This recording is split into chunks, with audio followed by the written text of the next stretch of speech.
জুলাই ঘোষণাপত্রে যেসব বিষয়ে রাখার প্রস্তাব করেছিলাম তার বেশিরভাগই ঘোষণাপত্রে আসেনি বলে জানিয়েছেন গণ অধিকার পরিষদের সভাপতি ও ডাকসুর সাবেক ভিপি নুরুল হক নূর। তবে দেশের বৃহৎ স্বার্থে এই ঘোষণাপত্রকে সাধুবাদ জানিয়েছেন তিনি। মঙ্গলবার ৫ আগস্ট বিকালে প্রধান উপদেষ্টার জুলাই ঘোষণাপত্র পাঠের পর এক প্রতিক্রিয়ায় ডাকসুর সাবেক এই ভিপি এসব কথা বলেন। নুরুল হক নূর বলেন, সংস্কারের বিষয়ে আমাদের একটি জোরালো অবস্থান ছিল, সেটি হলো জুলাই সনদ স্বাক্ষরের পরই তা বাস্তবায়ন হবে। কিন্তু ঘোষণাপত্রে বলা হয়েছে আগামী সংসদে সেটি বাস্তবায়ন করবে। সেক্ষেত্রে রাষ্ট্র সংস্কারের জনাকাঙ্ক্ষার অনিশ্চয়তার মধ্যে পড়েছে। তাছাড়া জুলাই সনদের আইনগত ভিত্তি নিয়েও ঘোষণাপত্রে কার্যত কিছু বলা হয়নি।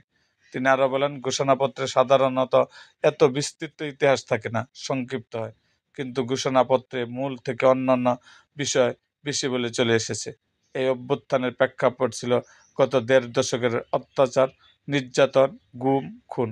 এর মধ্যে ২০১৮ সালের কোঠা আন্দোলন ও নিরাপদ সড়ক আন্দোলনে দেশের তরুণদের জাগ্রত করেছে, যার ফলে ২৪-এর আন্দোলন থেকে একটি অভ্যুত্থান হয়েছে।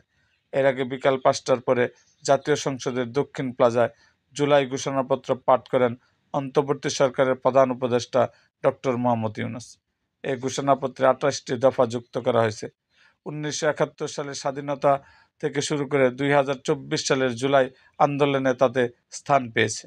এরকম আরও ভিডিও পেতে আমাদের মুক্তাগাছার ইতিহাস মিডিয়া ইউটিউব চ্যানেলটিকে সাবস্ক্রাইব করুন এবং পাশে থাকা বেল আইকনটি বাজিয়ে দিন।